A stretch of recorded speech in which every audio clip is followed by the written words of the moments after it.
Good morning, everyone, and welcome to this packed Cabinet meeting this morning.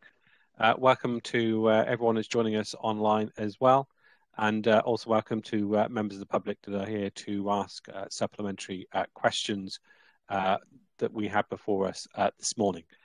We've got a lot on the agenda, so I'm going to kick off straight away and take apologies for absence. Have we received any apologies?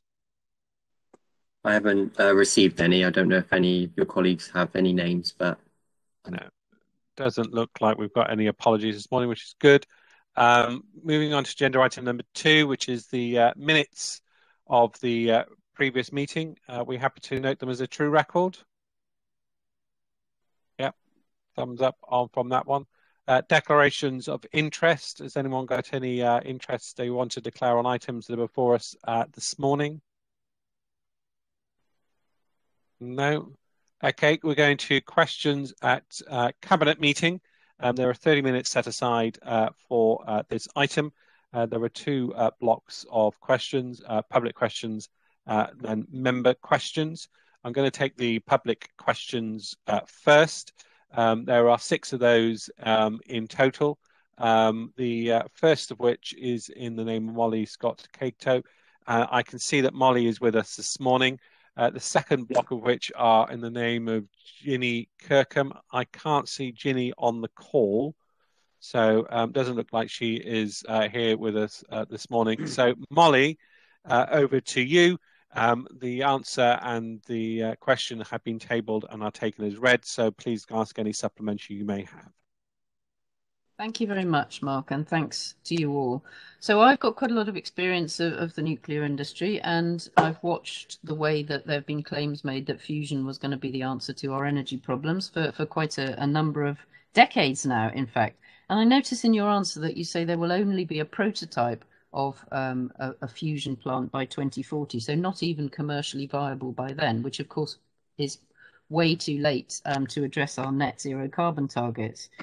You say that you can't be clear about how many jobs this investment you're making on our behalf might create, and it all looks incredibly speculative to me. It just looks like you're taking a punt, basically, with public money. So, how sure are you that this is going to succeed?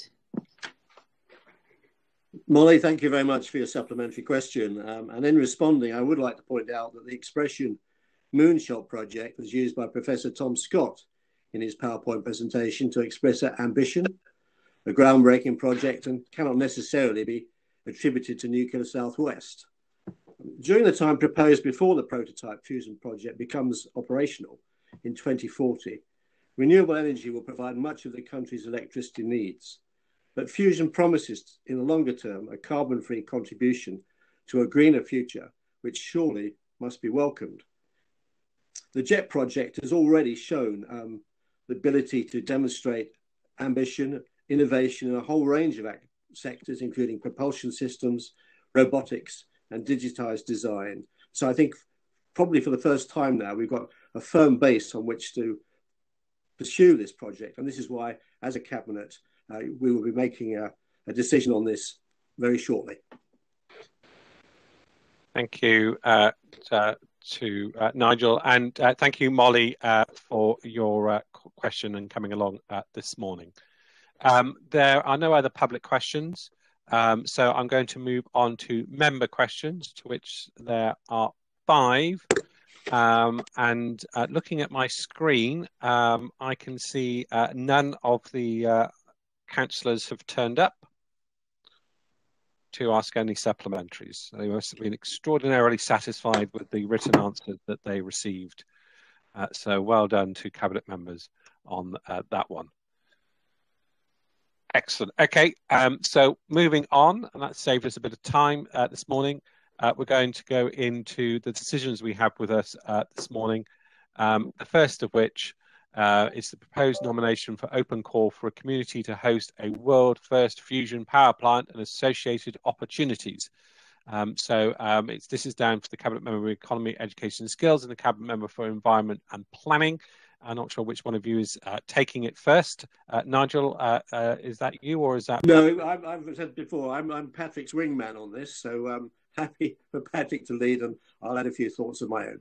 Excellent, Nigel. You have a number of other items on the agenda, so we're not going to miss out on you. So, Patrick.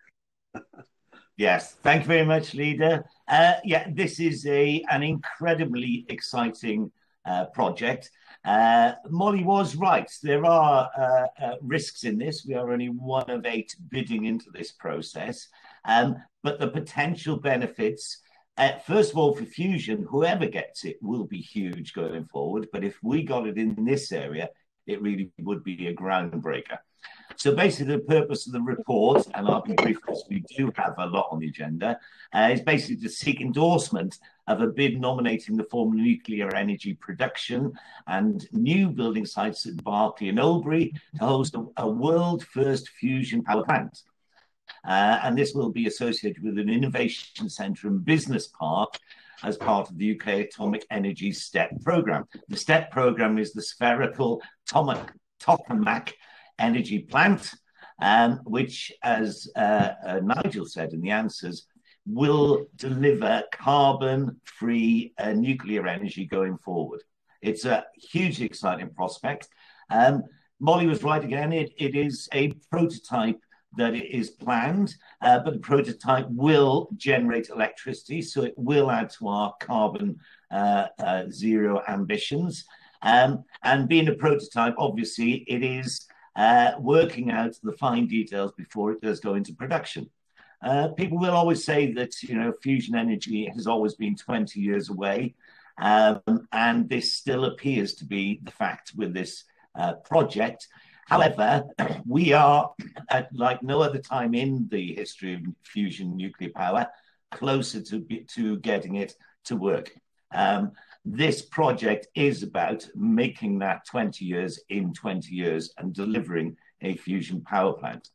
So basically, Cabinet is asked to endorse the submission by the Western Gateway and partners. So again, must emphasise that it's not just Gloucestershire. We are working with all our local partners in the Western Gateway for this, because it is seen as a major opportunity and project for our area, the wider area of Gloucestershire and the Western Gateway. So on that basis, I've just lost everything. So on that basis, I would ask the Cabinet to endorse the submission. We are only putting in £60,000 at this stage. And I think it's hugely exciting, and it's something we really need to be a central part of. So the recommendation is on page 15, and I propose that we do go forward with this project. Thank you, Chairman. Thank you, Patrick. Nigel. Thank you very much, Leader. Leader, as someone who lived in Oxfordshire for quite a number of years, very close, in fact, to the JET project at Culham, I've seen the way that project's expanded enormously there now, with over 50 firms now in those really highly specialised areas: propulsion, robotics, digitised design.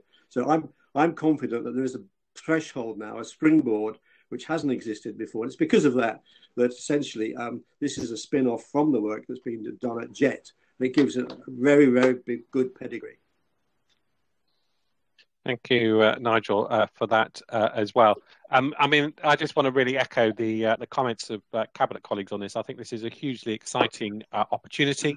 I think it offers, it continues on our great historical endeavours on the nuclear industry, because let's remember Berkeley and Oldbury were the site of the first ever commercial nuclear power plants, and there have been a number of members of this council whose careers were started down in that particular site, one of whom is served 40 years as a councillor as well. So it is, I think, hugely exciting. It's a massive opportunity.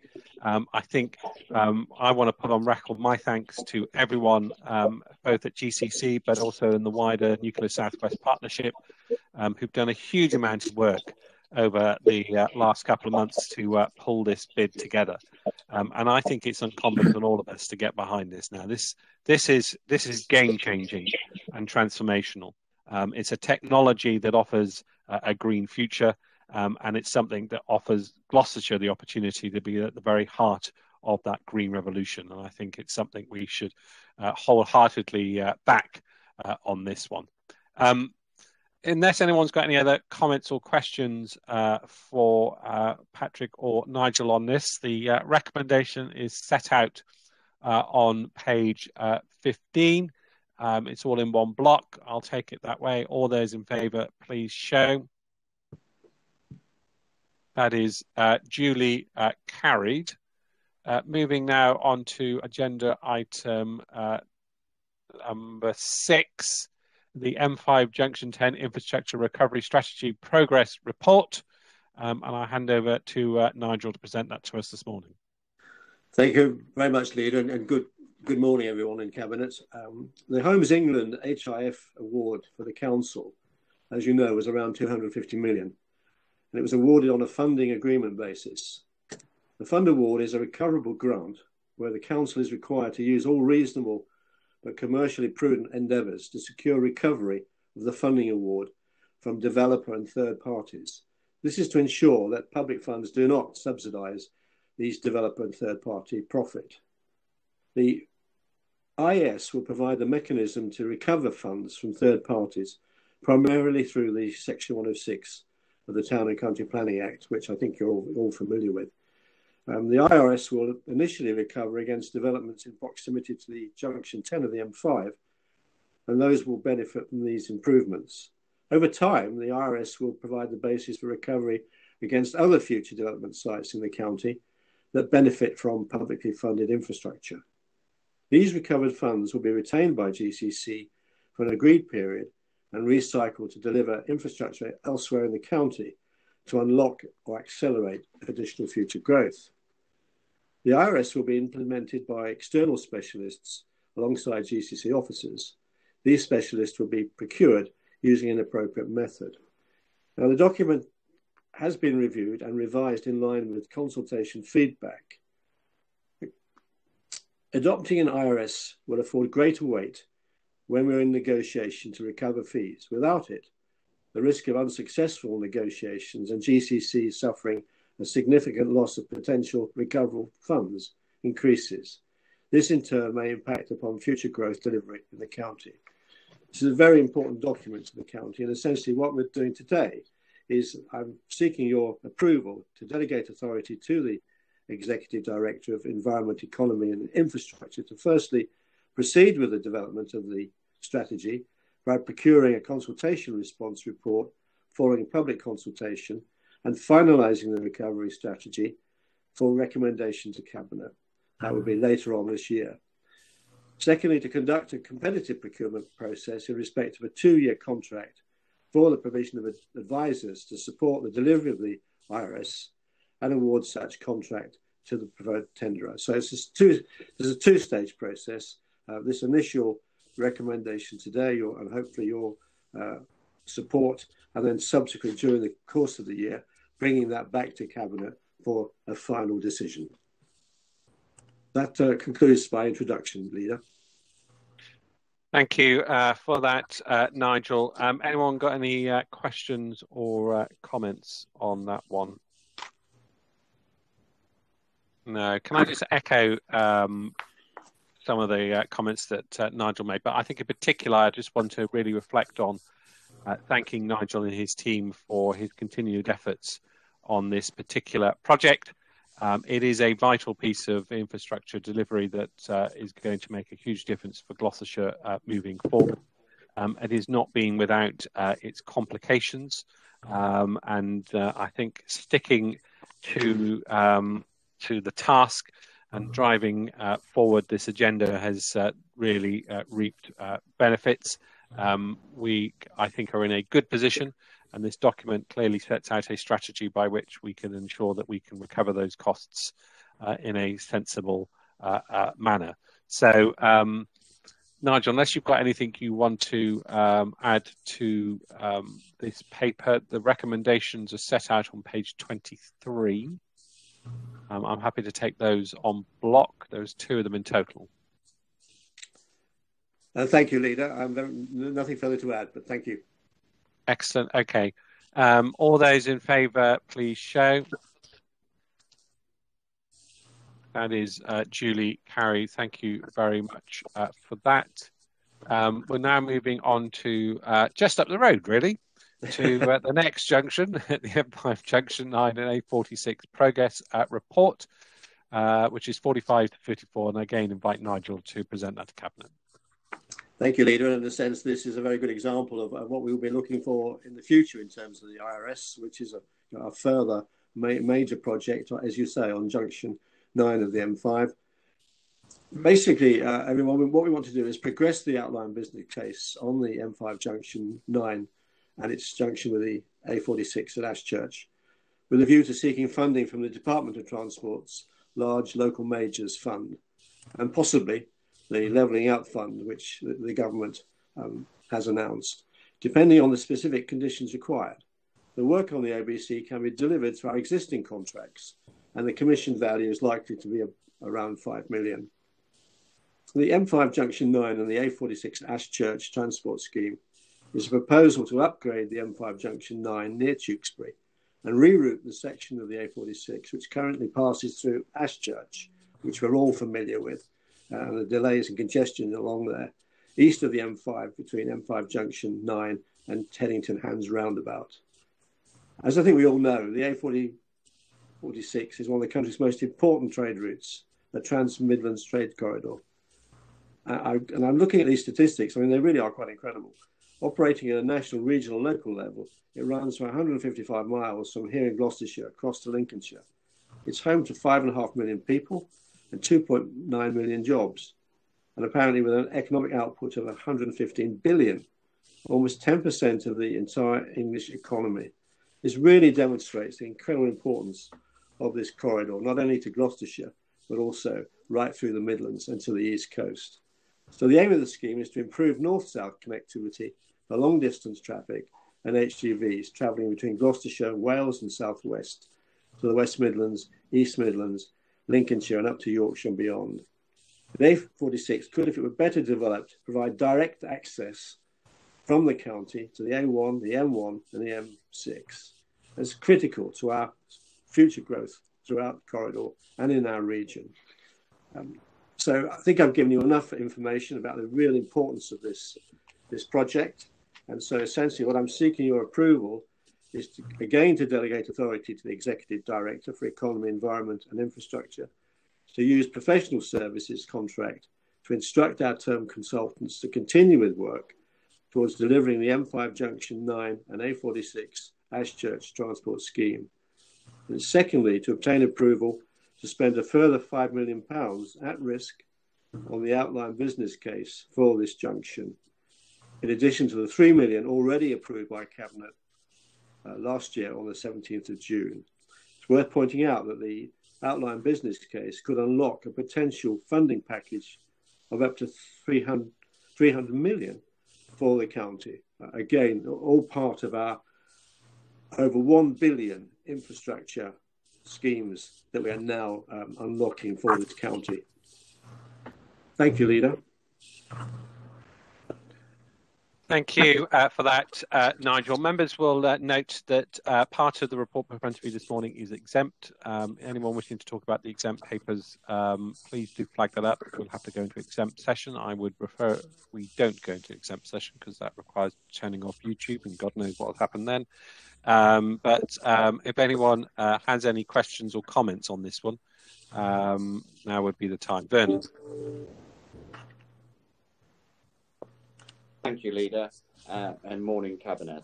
I'd just like to say that I fully endorse what Councillor Moore has just said, and I'd like to put on record my thanks to him personally and his team for keeping this on track and moving it forward. As you stated, Nigel, that this road route is its saturation point, and I'd just like to give Cabinet for information the A46 partnership, which has been running, I think, 8 years now. I've always advocated this as the Gloucestershire County Council representative, and Worcestershire, as well as Warwickshire, Leicestershire, and the local districts on this A46 route are fully supportive of Gloucestershire and moving forward. So I'd just like to put my thanks on record, Leader. I think this is a really positive move forward for the future.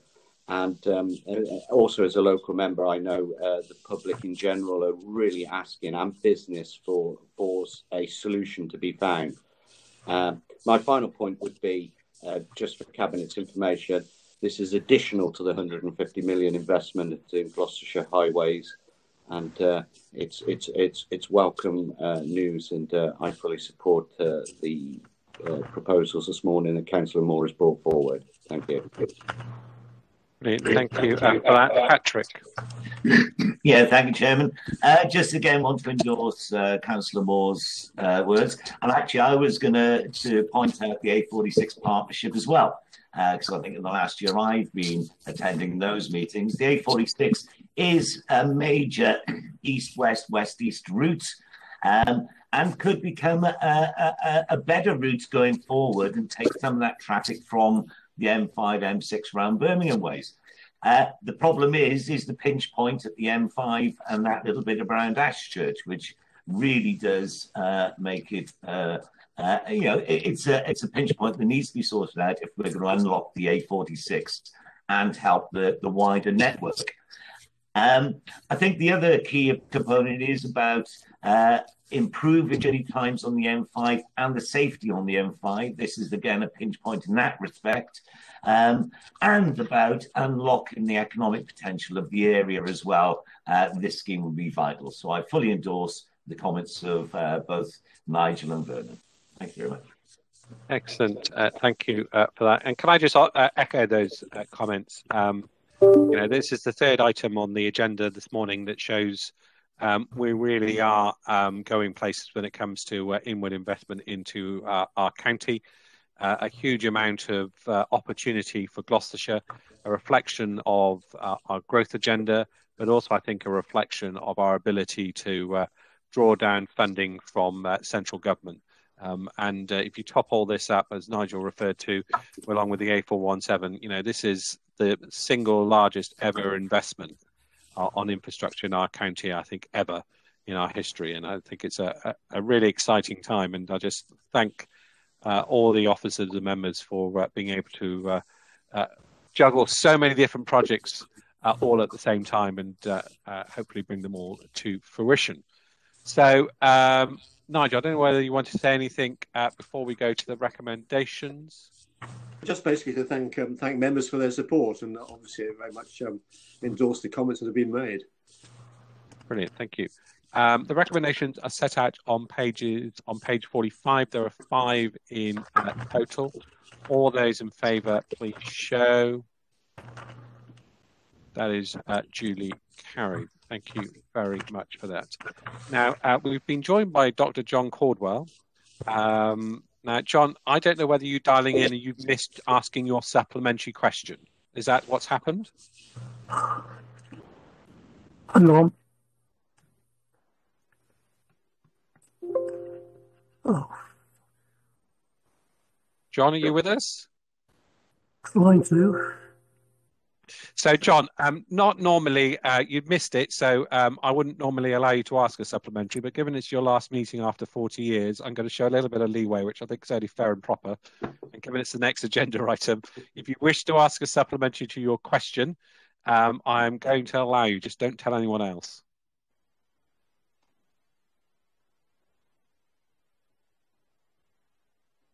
John, you're now on mute. Ah, right. I'm not now. Thank you. Thank you. I couldn't get in. I've been trying to get in for ages, and it just said try again, which wasn't terribly helpful. Yes. Well, quite frankly, my question hasn't been answered. What I was asking was, how will the county council's own road safety liaison groups, as described in the question, fit into this new structure, or are you in fact disowning and disbanding them? Brilliant, thank you. Dave, do you want to pick that up? It's not a case of disowning and disbanding, Dr. John. It's a case of listening to those people like yourself who over many years has been passionate about road safety. The pattern across the whole of the county council is not the same. Some areas remain proactive, others do not have an input into road safety at all. So in a minute, if you stay and listen to the Cabinet panel paper that I'm going to introduce that you were an integral part of, you will hear that we are looking to move forward. We've got to move forward. We've got to find a way to engage with everybody across the county. And as you quite rightly have said to me, all county councillors have a very important role to play with parishes, with towns and district authorities, so that we have a joined up approach to road safety. And we do provide the opportunity for everybody to have an input. So I'm looking for change, not for disowning people. Thank you for that. John, can I just say, this is probably the last meeting I'm going to see you at here at the County Council. So, can I genuinely say thank you very much for all you've done over 40 years. I mean, no one's ever going to beat that, John. No one's ever going to be stupid enough to try and beat that, if I'm being honest. But, you will be missed. You will be genuinely missed. I may still be around. You'll still be around, and I know you'll still be paying a very close eye on what we're doing. But, John, honestly, thank you. I need something to tell my road safety liaison group as to how they're going to operate in the future. And Excellent. I'm sorry that hasn't been possible. Yeah, well, I'm sure Dave will pick up with you and make sure that all the good work you've been doing will be backed up. That's good to hear. And I see us nodding, so thank you very much. Thank you, John. Thank you. Excellent. John, if you want to go back on mute, that would be excellent as well, because I think we could hear you typing away on your computer. It shows you're still busy and active. Yeah, well. Excellent. Thank you. Right, Dave, over to you. Thank you, Leader, and good morning, colleagues. And I was delighted to have the opportunity then, before I begin, to speak to Dr. John, because without a shadow of a doubt, he has been immense in the work that he's done over the 40 years. And in the time he sat on the panel, his wise counsel I've listened to. We can't do everything that everybody wants, but I'm absolutely certain that if we push this forward, things will improve in years to come. So moving to a brief commentary then, Leader, if I may, in respect of the panel. Obviously, I've got to start by thanking all of the colleagues from that panel who have listened to the evidence on road safety and the professional support that we also got from Laura in the DSU team that clearly kept us on track. It was a long period of time because we started on the back of a motion in 2019. COVID got in our way and it's taken a long time to get here, but we're here. And I'm pleased with what we've achieved, and I hope everybody will be over time. The report and the appendices contain a great deal of information. The panel quickly realised that a more coordinated approach to road safety across the county is required. Her Majesty's Chief Inspector of Constabularies and Fire and Rescue Service were critical of the authority in the first full inspection of GFRS, as we cannot evidence a collaborative approach to road safety. Improved road safety will only be achieved through a collective approach of engineering, enforcement, education, and engagement. To have any chance, we must accept that none of the above will achieve success in isolation, and that maybe a Senate and forum approach to road safety in Gloucestershire is the way forward. The Senate would be led by officers from the authority, including fire and the constabulary, chaired by the cabinet member responsible for road safety. The forum is a vehicle of engagement, providing the opportunity for elected members, road safety groups, and others interested in road safety, including residents, to bring their concerns and requests for debate and discussion. And that's the area I believe Dr. John and I will be talking about, even though he'll no longer be a councillor. Moving to the recommendations outlined in the paper. Each one has been fully debated and costed, both within panel meetings and through other opportunities afforded me as chair of the panel in the last year. Proposals for any road safety changes must always be data-led. GCC has a statutory responsibility for road safety, and as Cabinet member responsible, I look for colleagues' support with the recommendations before you, which, if supported, will make a difference to all the residents we represent. We are very close to purdah. Therefore, I suggest that following approval, the next administration should progress the way forward, a way of working around road safety, primarily engaging with the communities we serve. I've written to the Chief Constable and the Chair of Safer Gloucestershire with a copy of the panel report, giving them an opportunity to comment. Both have replied, and I'm grateful that they support a way forward driven by collaboration. Thank you, Leader. The report is lengthy, but the panel would suggest contains detail, clearly providing an opportunity to move road safety forward with a target that is challenging, but we believe achievable over the defined timeline. Thank you. Thank you, Dave, for that. Does anyone have any comments or questions on that one? Otherwise, I'm going to go to the recommendations. And just to clarify for my own peace of mind, what we're agreeing is the recommendations set out on page 63? Yeah. Okay. So the recommendations are set out on page 63. They're A to I there. I hope members have got those in front of them. So I'll go to the vote. All those in favour, please show. That is duly carried. Thank you very much for that one. I'm going to move now on to agenda item number 9, which is the proposed adoption of the Gloucestershire Local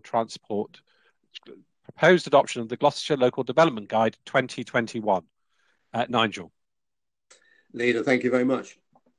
Leader, this is the third strand of our developing infrastructure strategy. Last council meeting, we adopted our local transport plan. Earlier today, we've adopted as a first stage our infrastructure recovery plan. That, of course, is aimed where we get public investment. Now, this third strand is the local development guide, which is basically, Leader, aimed at the development industry. And the purpose of the report is to obtain authorisation to adopt the revised and refreshed local development guide for our county. The current guide is almost 4 years old, and given the considerable amount of legislation and guidance that's happened during that period, there is a need to review it and adopt it. And of course, during that time, 5 of our local planning authorities are now exercising the community infrastructure levy. So this is to provide information to local planning authorities, developers, and all the stakeholders on the type of infrastructure which we as a county are responsible for, and where we will seek developer contributions, and where necessary, Section 106 contributions and or the SIL levy, which will help us in terms of our infrastructure planning. Not having a guide will clearly mitigate against us in negotiations. We've had a lot of extensive consultation on the guide. And while it's important to realise it's neither a development plan document nor a supplementary planning document, because we are not a planning authority other than in terms of minerals and waste, it is nevertheless a material consideration in the determination of planning applications. We've taken the very best legal advice on that, and that legal advice has basically corroborated our consultation programme, and also that this is very much a material consideration when planning applications are determined. I hope I've explained the background to this. We have extended the consultation in order to get the maximum amount of feedback, and that's enabled us to seek legal advice, because it's absolutely crucial that we go forward with a document that we're confident in and which will no doubt have to withstand a considerable amount of opposition and critique from the development industry. But I'm satisfied, Leader, that we have got a document which will stand us in good stead in the future and enable any subsequent cabinet to have that confidence to know that we will be able to negotiate and wherever possible seek the best contributions to our infrastructure. So for that reason, I'm happy to recommend to you that we adopt the Local Development Guide as set out in Appendix 1 as Council guidance. Thank you, Nigel, for that. Does anyone have any questions or comments on that one? Patrick? Yeah, thank you, Leader. Only very briefly just say what an important document this is. And when we talk about contributions to infrastructure, bear in mind that also includes schools, which is a vital component of what we need to do in Gloucestershire. And I think this will be evidenced by the next two items, effectively, where we demonstrate how some of that 106 monies is being used to invest in our schools and our children, which I think is vital. And that is something we do really need to make sure we're right on top of so that we can adequately support our children and give them the best possible chance in life. Thank you. Absolutely. Thank you for that, Patrick. And just to echo that, the importance of this document is about making sure we deliver that key infrastructure, that development contributes to that key infrastructure and that those communities get things like the schools and roads that they need. So it is vitally important that we take this forward. Nigel, do you have anything to add before we go to the recommendations, which are on page 119? No, thank Patrick for his contribution. I think we are where we want to be, and I look forward to support of Cabinet members. Excellent, thank you for that. The recommendations are set out on page 119, which I will take as a block. All those in favour, please show. That is duly carried. Thank you.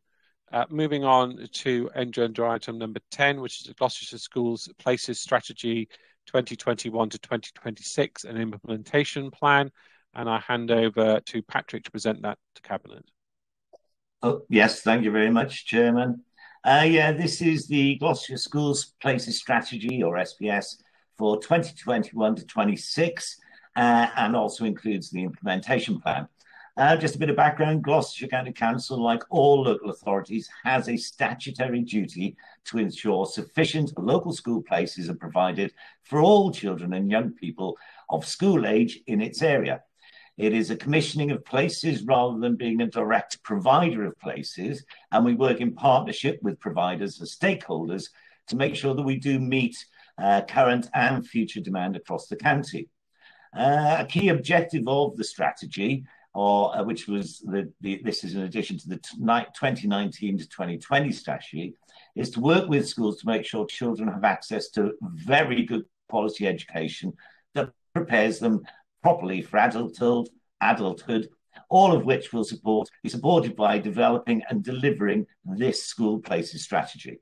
So the purpose of the report is to consider and approve the updated Gloucestershire School Places Strategy 2021 to 26 and its implementation plan. The implementation plan will in turn inform our future school capital programme priorities, which of course is the next item on our agenda today as well. So you can see the plan being put into action today. Whilst this report, and on that basis, this report and decision does not commit any capital resource funding directly, but the implementation plan will be used to inform future school capital programme basic needs priorities. And that is the item coming up next on our agenda. So the recommendation is quite simple. The recommendation is that Cabinet approve the Gloucestershire School Places Strategy (SPS) 2021 to 2026 and its implementation plan. Thank you very much, Chairman. Thank you, Patrick, for that. Anyone got any comments or questions on that one? Richard Boyle. Yeah, thanks very much, Leader. I'd just like to endorse what Patrick said. It's the delivery of this strategy that gives parents the choices that they need and also lets them access the school places system with confidence. And, Patrick and the Oscars are to be commended for delivering year after year this programme. Thank you. Thank you for that, Richard. I think just echoing that, I mean, what this document shows is our commitment to deliver for the children of Gloucestershire. I think it also underlines our commitment to invest in new school places at all levels, and I think there are some very exciting plans in the pipeline for new schools across the county. So very much welcome this document and the investment that it represents on that one. Patrick, do you want to sum up anything before we go to the recommendations, which are page 167? Johnny, very quickly, thank you to Councillor Bowles for his support on this, but I would also like to thank and give my great thanks to all the hard work of Chris and his team. This is a complex issue in lots of cases. We have to take lots of things into account, and it's also a very fluid issue, which is why we need to update it and refresh it on a regular basis. But I think they've really done a fantastic job, and I think we've got an excellent plan for the future. So I'd like to just thank Chris and hope he passes on that thanks to the rest of the team. Thank you very much. Thank you. As I said, the recommendations are set out on pages 167. The recommendation is there as a block. All those in favour, please show. That is duly carried. Moving on to agenda item number 12, which is the banded funding for SEND and EHCP. Sorry, Chairman, you've jumped. Have I? Sorry, I've highlighted it and then gone straight underneath. It's what happened working on too many screens. So you are absolutely right. It's agenda item number 11, which is the Children and Families Capital Programme update. Patrick. Thank you, Chairman. Yes, this is, as I said, this is our school places strategy being implemented, and it follows on from the paper by Councillor Moore about how we do use developer contributions to help fund the infrastructure we need, and in this case, the education infrastructure that we need to either provide as new or to improve current places and additional places in various schools. Again, it's a fluid document. It is regularly updated. This is where, as schemes come forward, we do allocate the funding that we have to complete those schemes. And effectively, it's a vital document in our creating the sort of education system and helping the education system that we would like to see in Gloucestershire and giving the children the best opportunities they can. There's quite a lot of detail in here, so I won't go into it all, but you can see where the money is being allocated in this document. I think there's a number of schools you're looking at. There's one update on page 469. We talk about the new high school at Leckhampton. When this document was published, we were still in the midst of the judicial review, which was taken out against us. But I'm really happy to say that we can update this document to say that that judicial review has now been removed, and happily, and to the great benefit of all the children and parents of Leckhampton, we can now go full steam ahead with the brand new high school at Leckhampton, our first and start of many carbon neutral schools, which I think again is a great achievement. And I would just like to add on that, we have just put through the additional planning application, which has increased the amount of carbon neutrality features, if you like, that we're putting on there, increasing solar panels and green elements, which again I think is a fantastic step forward.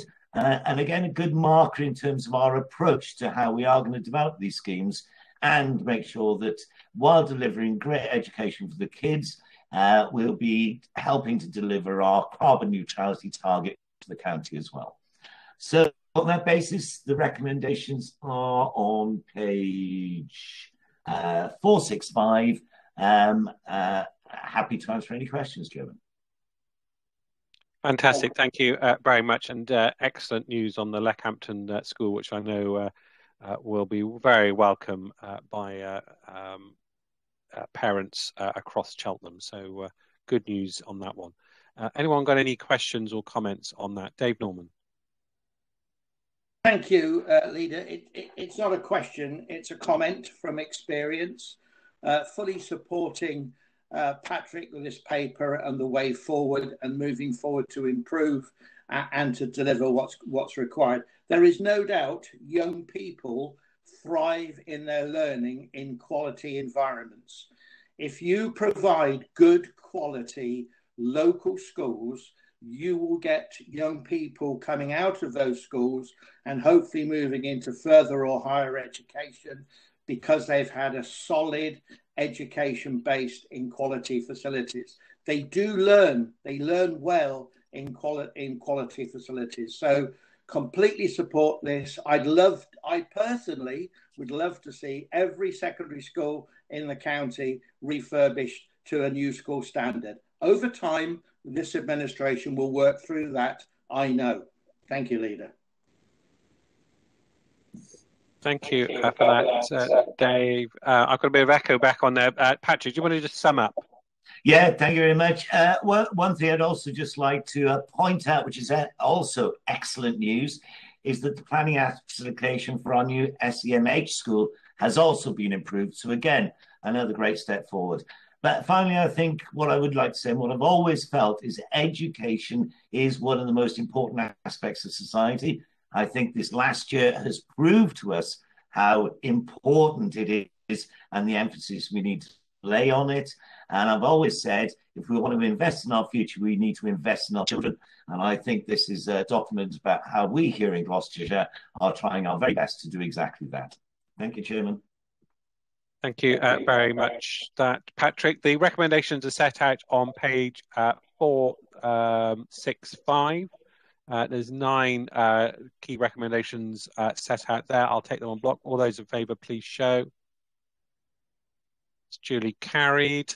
I am now moving on to agenda item number 12, which is the banded funding for SEND and EHCP. Which again is Patrick and Lyndon on this one. So Patrick, over to you. Yeah, Leader, it's Rich Boyles will go first.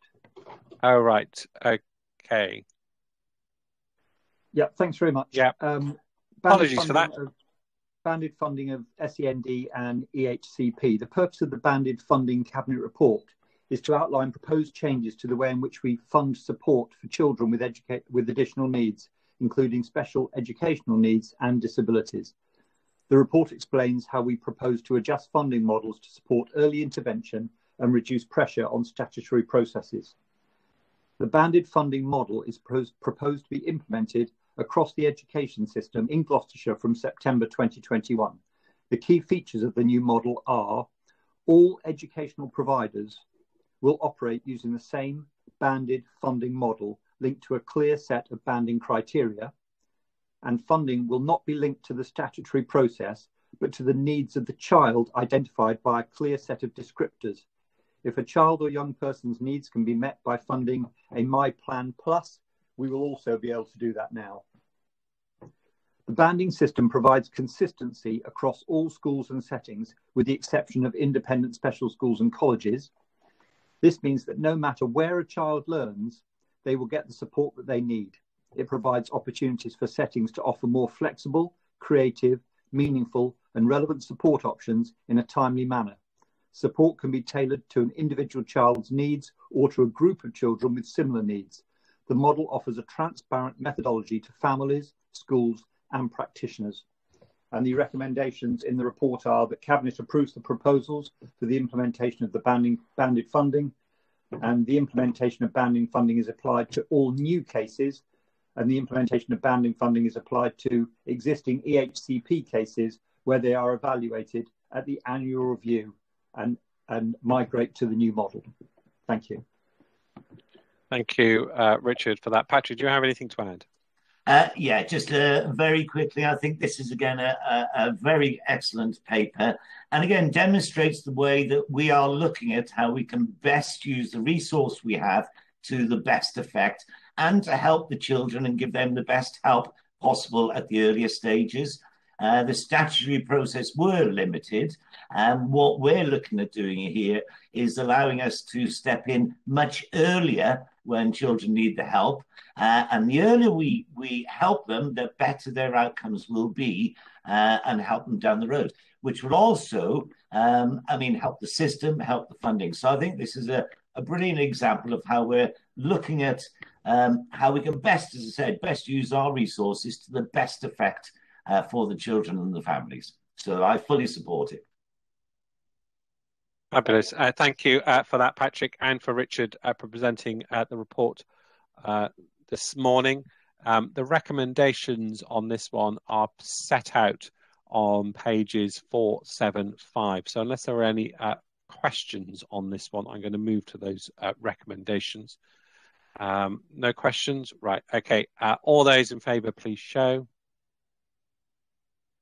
Duly carried. Thank you very much for that one.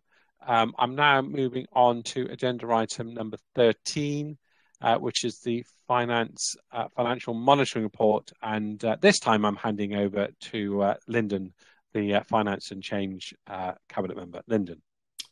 Okay, thank you very much, Chairman. In January, we were reporting that our budget for this year, our spend for this year, may be an overspend of something like 1.73 million. 2 months later, I'm delighted to report that we've been able to turn that around, and we're now predicting an underspend for this year of 1.79 million. And we're confident in being able to say that that is probably on the low side for what the outturn will be when we get our final outturn performance figures. What I'm equally delighted to be able to say is that, of course, in normal times, we would look at that and we would determine what that underspend should be spent on in a few weeks' time. But we are in not normal times. We are in abnormal times, and there is a great sense of expectation amongst our communities that we need to restart the economy. We need to rebuild. We need to invest. So I think today, it's really good news that we should be able to put a marker down on what we're going to spend that underspend on. And in the papers, we note that the proposals will be an increase in the amount of vehicle charging points that we position in the county, now increasing to 500. That's great news for our localities, and it's great news for the green agenda. We also want to increase from the budget the amount per councillor that they can spend on their own highways local schemes. Now, I know, we all know as members how valuable this is. We had to be prudent at the time of the budget because we knew we were looking at underspend then and overspend then. We're now looking at underspend. We can now go back and be in that more generous situation again to ensure that our members, all of them across the board, can have the right amount of money to deliver schemes locally, the demands of their local communities. So again, that for this following year will be at £30,000 per councillor. Further good news, I think, for everybody across the county.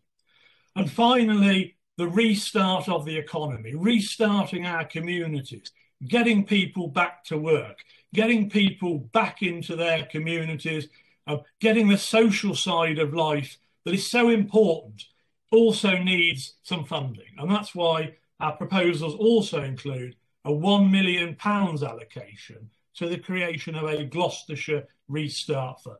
And I'm sure that in the weeks to come, we will release details how we expect organisations to be able to bid for that. So that is the allocation of what at the moment is a projected underspend of the 1.79 million. The papers, we know they're very routine now. We know they detail the underspends, overspends per department. I think, though, the overall message is that we have got this under control. Gloucestershire is not a Northamptonshire. Gloucestershire is not a Croydon council. Gloucestershire is an incredibly prudent council. And today we completely evidence that in the fact that we're projecting an underspend and being able to invest more money than we anticipated even at the time of our budget.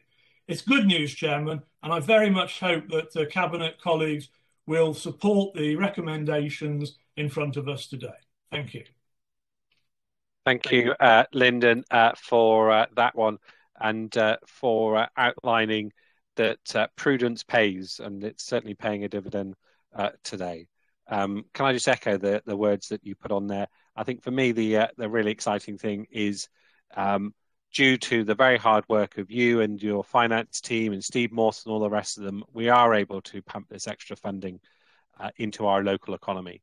And I think the three key areas that we picked really reflect the priorities, not only of this administration, but I think of residents in Gloucestershire overall.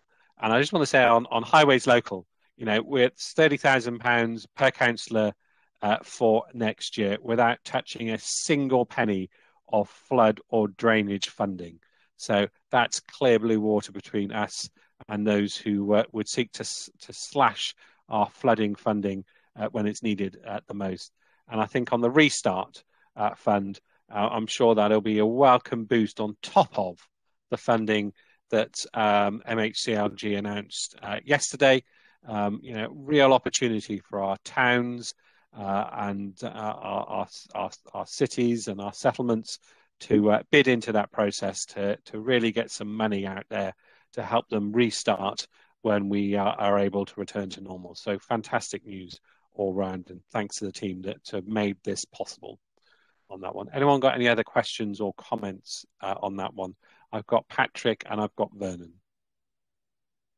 Thank you, Chairman. Just to echo your comments, really, I think this is a fantastic way for us to show that running a tight ship, being a prudent council, really does mean we can then invest in things for the community that will help enhance the community and into our future and our aims for carbon neutrality. The additional EV points, an example in case, but certainly being able to add another £1 million into our local economy to help it bounce back is a terrific achievement. And if we hadn't been a prudent authority, we just wouldn't be able to do that. So it does show that being prudent, being wise with how you spend your money, allows you then to do even more for your local community. And I think that's a brilliant example. So well done to Lyndon and all the finance team for allowing us to have this extra money we can pump into the local economy at now one of the most important times of history in some respects. Anyway, thank you, Chairman. Fully endorse it. Brilliant. Thanks, Patrick. Vernon. Leader. Yeah, I fully endorse what you've just said, Leader, and Patrick. And I'd like to put on record my thanks to Lyndon and the team for, you know, we have to remember that this finance that you've been able to deliver, which I think is just absolutely fantastic news, is on the back of that COVID pandemic. You know, this is incredible, and I really want to place my thanks there for what you continue to do and what the team has done. And I'd like to say with the Highways Local, yes, fully endorse the Highways Local extra funding. That £30,000 is a great backup tool for each member of that 150 million. And I just remind Cabinet that we are moving into the 5th year of that 150 million investment into your highways. A staggering 500,000 tonnes of material have been laid in this programme to date. 532 miles of new road resurfacing. And the only way to eradicate potholes and reduce potholes is major resurfacing. And so I fully endorse that structural maintenance team that keeps moving forward in the 5th year of the programme. But obviously, fantastic backup tool, fully supportive of what Highways Local say. And could I just add as well, the budget also, I would cover where the leader has said there's 2.1 million for flood alleviation works that we will continue to keep pushing forward and rolling out. And it was so sad at the budget of the council where the Liberal Democrats wanted to cut the drainage budget, wanted to reallocate the structural maintenance budget. So I fully endorse the facts that have been brought forward today by by prudent management of the finances, and I fully support the recommendations. Thank you, Leader. Thanks, Brendan, for that. Any other questions or comments? Otherwise, I'm going to go back to Lyndon to sum up before we go to the recommendations, which are set out on pages 491.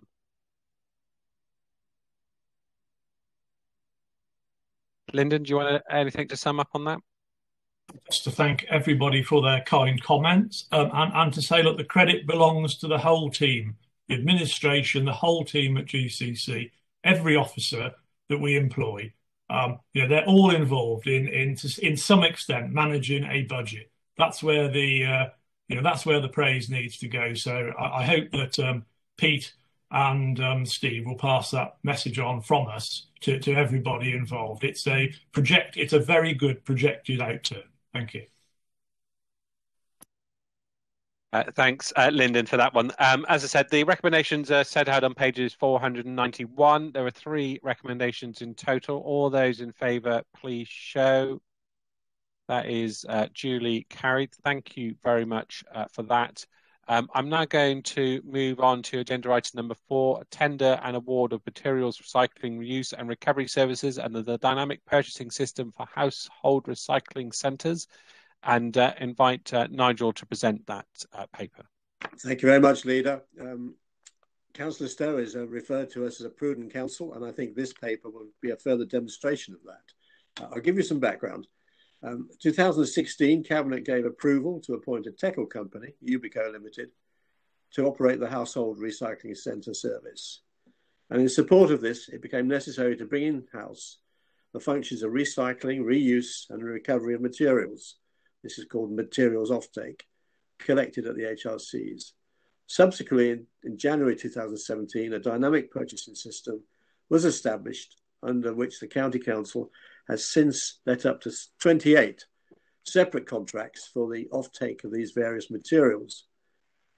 Now, in July last year, we approved the continuation of HRC operations with Ubico for a period of 5 years, with an option to extend up to a further 2 years. In support of this decision, there was now a requirement to establish new contracts for materials offtake to commence on the 1st of April next year, following expiry of the current contractual arrangements. The letting of new materials offtake contracts under the existing DPS will provide an opportunity to continue an effective HRC operational service with a range of experienced providers. It will also ensure competition exists between a number of key suppliers in respect of core materials. The duration of these contracts will be synchronised with the duration of the new Ubico operational contract, and depending upon the material type, these contracts will either generate income or operate at a net cost. It's anticipated that income levels of between 400,000 and 500,000 per year will be generated, with income from the sale of metals making around half of this. Expenditure on contracts for which a disposal cost is paid is estimated to be around 800,000 a year, with the cost of wood recovery contract making up about 60% of this. So the net impact of all contracts combined is an overall estimated cost of around 340,000 per annum. So that's the background. We need to do this to tie this up with the Ubico contract. And so what I'm asking Cabinet to support is to delegate authority to the Executive Director of Economy, Environment and Infrastructure, in consultation with the Cabinet Member for Environment and Planning, to use the Council's existing HRC DPS to conduct a competitive procurement process in respect to the supply of up to 28 contracts for the provision of recycling, reuse and recovery services, as described in this report. The proposed contract shall continue for an initial period commencing on the 1st of April next year and ending on the 6th of August 2026, and include an option to extend their terms for a further period of not more than 2 years. And then secondly, members to award such contracts to the preferred tenderers, and then thirdly, to agree to exercise the option to extend such contracts for a further period of not more than 2 years on the expiry of their initial terms. Sorry that's been quite extensive, but I think it's quite necessary to explain the background to this. and how we come to procure this really important service, which is really key to the success of our HRCs. Thank you, Leader. I'd have you take any questions, but those are the recommendations I would like support for. Fantastic. Thank you, Nigel, for that. Does anyone have any comments or questions on that one? Otherwise, I'll go to the recommendations. No, in that case, the recommendations are on pages 507. There are 3 recommendations in total. I'll take them on block. All those in favour, please show. Thank you very much. I think this is probably a moment to thank Nigel Moore for his service on Gloucestershire County and on this cabinet. That's the last item he is taking forward for us today. And, you know, Nigel, what you bring to the table is an extraordinary experience, knowledge and understanding of the subject matter at hand. You will be missed, and your experience will be missed as well. But I know you'll be keeping a very watchful eye on us all. Well, if I may, just a very few words. My retirement will be incredibly bittersweet, you know that. But I really do retire knowing that over the past 4 years, as a cabinet, we have put into place an ambitious infrastructure plan, which is going to guide this county for the next several decades. And I shall be looking forward as a very keen observer of your progress in the next few years. So, as I say, it's bittersweet, but I do retire knowing that over the last 4 years, all of us have done an incredible amount of work, which gives me a lot of pride. Thank you. Thank you, Nigel, on that one. And we promise not to let you down. Thank you. Okay. I'm moving on now to agenda item number 15, which is the mental health accommodation-based support. And I think it's Carol leading on this one. Carol. Thank you, Leader, Cabinet members.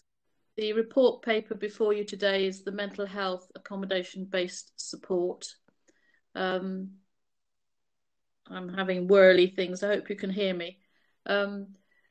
This is a key decision. The purpose of the report is to seek approval for an extension of the arrangements and deadlines set out in the commissioning strategy project for individuals requiring mental health supported accommodation services that was originally approved by the Cabinet in July 2020. This is due to the operational difficulties caused by COVID-19. Such services are currently provided by Gloucestershire Health and Care NHS Foundation Trust under subcontracts with 13 placement providers on NHS National Standard subcontract terms. The Council's contract with the Trust for such services will expire on the 31st of March 2021. So the recommendation is a single one. It's to delegate authority to the Executive Director of Adult Social Care and Public Health to direct award to the incumbent supplier, that's the NHS Trust, a 12-month contract commencing the 1st of April 2021 for the supply of mental health supported accommodation services on the grounds that the contract award is strictly necessary for the purpose of ensuring that health and welfare of service users on the basis described in paragraph 6 and 7 below, and for reasons of extreme urgency, given that the recommissioning timeline for such services has been substantially impacted by COVID-19, with service providers and individuals who receive the service unable to fully respond to any consultation and engagement on the subject of appointing replacement providers. The proposed short-term contract award will provide the Council with an opportunity to consult, engage as described in paragraph 33-36. I commend this report to the Cabinet members. This supported accommodation provides a safe place for people who are the most vulnerable in our community and experiencing extreme mental illness issues for a lifetime. So I do ask you to support this paper. Thank you very much. Thank you. Cara, any comments or questions on this one, Kathy? I'd just like to add, obviously, my thoughts about this paper. we do have a situation where we do have very vulnerable people living in our city, particularly in Gloucester. I know of quite a few. I used to look after them when they were in Coney Hill Hospital years ago. And it is a worrying time, but we must move on. And unfortunately, COVID did stop that and delay it. But I would just like to take this opportunity also to say that at today's Cabinet, the decisions that we have made at the end of this administration's term of office just shows some of the many new services and initiatives we've provided and delivered to the people of Gloucestershire. In my and Carol's area of responsibility in adult social care, it's been a challenging year for all our managers and staff at all levels. I would just like to put on record our thanks for all their commitment and hard work in ensuring services have been continued to be delivered, in addition to dealing with the challenges of COVID that has brought to us. And I would like us to say to Sarah, obviously, if she could pass that back to the staff. Thank you. Thank you, Kathy, for that. Tim?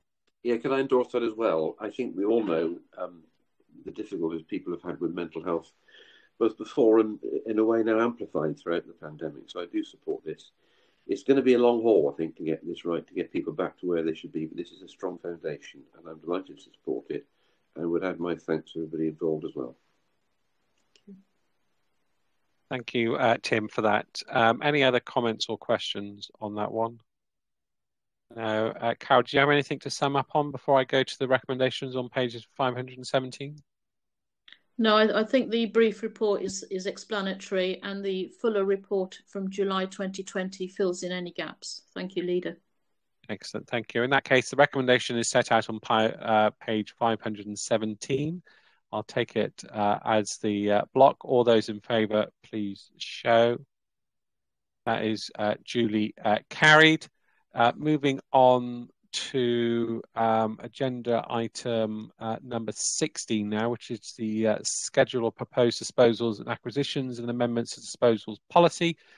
Just reminding members that there are items in this report that are exempt, and if members wish to discuss any items within the exempt papers, they will have to indicate so we can undertake the correct application of the legislation. But if not, I'm going to hand over to Councillor Stowe to present the paper to Cabinet. Thank you, Chairman. Well, a relatively routine report, which we're used to seeing. The schedule of disposals, as you mentioned, is in the exempt papers. But apart from that, I'm happy to answer any questions that might arise from those either privately or in exempt session. But other than that, the recommendations are in front of us. They do include a minor amendment to the policy in respect where a disposal relates to school land. We also list those sales that have been made since last reporting in the interests of transparency. And you will note there is noted one acquisition, which I won't go into, other than to say there that was cost neutral as far as this council is concerned. I'm happy to take any other questions, Chairman, other than that, to propose the recommendations on page 527, running into page 528. Thank you very much. Excellent. Anyone got any questions or comments for Lyndon on that one? No? In that case, as Lyndon pointed out, the recommendation is on page 527. There's 5 recommendations in total. I'll take them on block. All those in favour, please show. That is duly carried. Thank you very much for that. We move on to the last item on the agenda, which is the changes to the Gloucestershire County Council Constitution by the monitoring officer, which is on pages 539 and 540, all fairly self-explanatory. On that one, happy to take any questions if members so wish to raise any. No, in that case, are we happy to note those changes? Please show. Duly noted. That being the last item on the agenda, this meeting is concluded. Thank you all very much, and catch up with you all very soon.